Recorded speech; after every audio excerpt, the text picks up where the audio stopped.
here at Charlotte County Human Services to learn about a free service available to our residents, the Florida Department of Elder Affairs Long-Term Ombudsman's Program. Here with us today is Barbara Brayton from the Elder Affairs Department. Thank you for joining us. So tell us about what the Ombudsman Program is. The Florida Ombudsman Program is a free service to the residents of Florida. We advocate for resident rights at facilities when they're in nursing homes, assisted living facilities, or adult family care homes. Resident rights like dignity and respect, retain the own use of their clothes and personal property. We have brochures. We also have posters in each of the facilities that have all their resident rights and a number to contact us. When you say resident rights, can you give us an example of when someone would call, like a more specific example of when someone would call? Probably the most calls that we get is on dignity and respect, and that's treating the resident with respect, treating them like it was their own home. And also, as far as food services, is the food good? Is it what they have input into? Do they feel safe? How is their environment? Is it clean? And anything that they feel is an issue as far as the facility goes and their rights and how that affects their rights. Now, how many facilities are in Charlotte County? In Charlotte County, there's 43, and that consists, again, of nursing homes, assisted living facilities, and adult family care homes. Now, who can make the call? Does it have to be the resident? Can it be a family member? No, that's a great question. It can be the family member, it can be a friend, it can be the resident themselves, it could be a guardian, a power of attorney. Anyone can make the call to our office. Right, and what is the best way to get a hold of you? They can either call the number on the poster.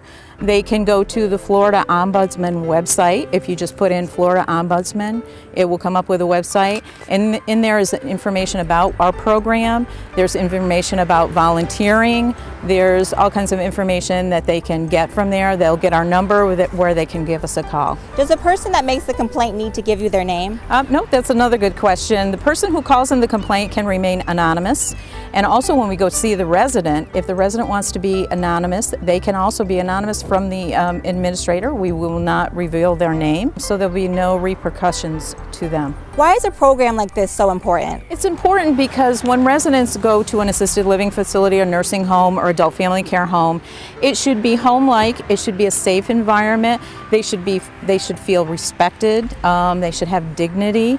And if any of that violates their rights, if any of that is abused, or if they're exploited or abused, they could just call us and let us know what they're going through, and we'll come in and investigate that.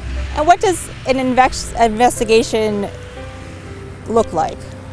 What happens is they would call our office, we would open up a complaint, we would have one of our volunteers go into the facility, speak to the resident, speak to the family member, whoever called it in, and then we would investigate to see if it is occurring, and then what we can do to resolve the issue. We would, with the resident's permission, speak to the administration. We would resolve it to the resident's satisfaction and try to negotiate a resolution to the issue. If there's a regulation violation that has not been fixed or the facility refuses to fix, then we can also refer it to another agency, like the Agency for Healthcare Administration that licenses the facility, or even to APS, Adult Protective Services. Is there anything else you'd like our viewers to know about this? Just that we consist of volunteers. The volunteers go into the facilities. They are fantastic volunteers. They give up their time to go in and see these residents, and it is a free service. So if there is any issue in any of those facilities, they should definitely give us a call and we'll go in and investigate. If someone was doing research on these facilities, is there a way for them to find out if there's been complaints made against them? To the facility? Yeah, there actually is a website. It's called the AHCA website, AHCA, the Agency for Healthcare Administration. If you go into their site, they have providers and facilities down in the lower right-hand corner. You click on that and you can find a facility and find out what their fines have been or what their surveys have been and what they have found at that facility. It's a good website. How does one become a volunteer? If they're interested in volunteering with us, they would go to the website ombudsman.myflorida.com. They would click on the left-hand side where it says volunteer, click on volunteer, and up will come an application. They can fill out that application and send it to the address on the application.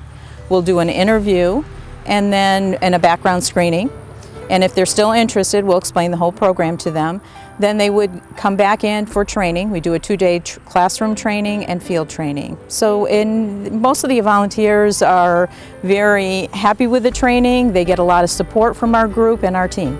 All right. Thank you for joining us today. Thank you for having me. So if you'd like to make a complaint or get more information about becoming a volunteer, you can visit ombudsman.myflorida.com or call 1-888-831-0404. I'm Elizabeth Billings reporting for CCTV, News You Can Use.